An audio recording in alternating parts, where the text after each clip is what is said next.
Assalamualaikum warahmatullahi wabarakatuh. Selamat datang dalam video presentasi kami. Pada kesempatan kali ini kami akan membahas sebuah topik yang sangat relevan dalam dunia ekonomi modern, yaitu bisnis berbasis syariah. Bisnis syariah bukan hanya tentang mencari keuntungan, tetapi juga mengedepankan nilai-nilai keadilan, kejujuran, dan keberkahan sesuai prinsip Islam. Melalui video ini, kami akan mengulas bagaimana prinsip syariah diterapkan dalam dunia usaha, serta contoh startup yang berhasil menjalankannya. Selamat menyaksikan.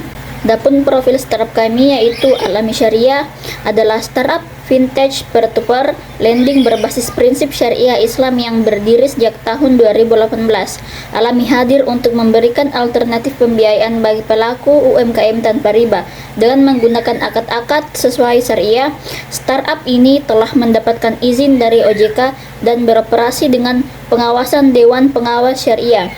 Adapun visi dan misi yaitu visi Alami adalah menjadi platform keuangan syariah terpercaya dan inklusif. Misinya adalah memberikan solusi pembiayaan yang etis, adil, dan sesuai syariat. Layanan utama Alami meliputi pembiayaan berbasis akad murabaha dan wakalah dengan proses digital yang cepat dan transparan. Selanjutnya, regulasi dan fatwa yang berlaku bagi startup tersebut.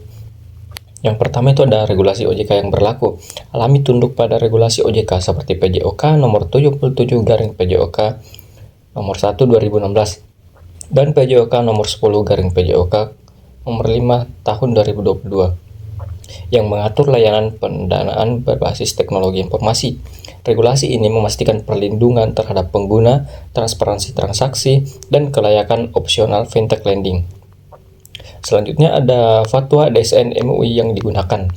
Dalam operasionalnya, Alami merujuk pada fatwa-fatwa dari DSN MUI seperti fatwa nomor 1 DSN MUI 2 2018 tentang fintech syariah, fatwa nomor 4 DSN MUI 4 2000 tentang akad murabahah, dan fatwa nomor 10/DSN MUI 4/2000 tentang wakalah. Fatwa ini menjadi dasar hukum dan struktur dan skema pembiayaan. Selanjutnya ada peran DSN MUI dan Dewan Pengawasan Syariah. Alami memiliki Dewan Pengawasan Syariah atau DPS internal yang ditunjuk oleh DSN MUI. DPS berperan dalam mengawasi implementasi syariah dalam setiap aspek layanan, termasuk akad, transaksi, hingga laporan untuk memastikan seluruh operasional sesuai fatwa yang berlaku. Selanjutnya, cara menerapkan regulasi dalam opsional bisnis. Yang pertama itu ada penerapan akad dalam pembiayaan. Alami menerapkan akad murabaha dalam pembiayaan barang kepada UMKM, di mana harga dan margin disepakati di awal.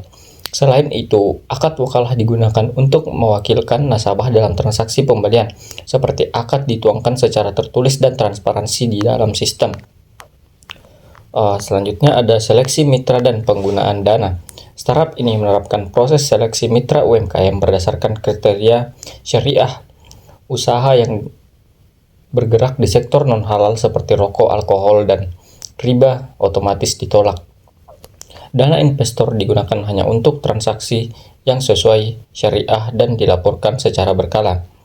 Selanjutnya ada sistem dan pelaporan syariah. Alami mengembangkan sistem digital yang mendukung keputusan syariah, mulai dari dokumen akad, transparansi pembiayaan, hingga pelaporan ke investor. Seluruh transaksi diaudit secara internal oleh DPS untuk menjaga amanah dan kepercayaan publik.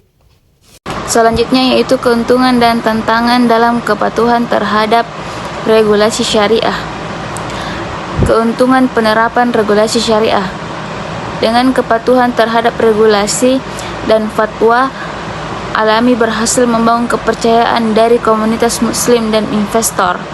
Transparansi operasional serta jaminan kesesuaian syariah menjadi nilai tambah dalam meningkatkan loyalitas dan pertumbuhan bisnis.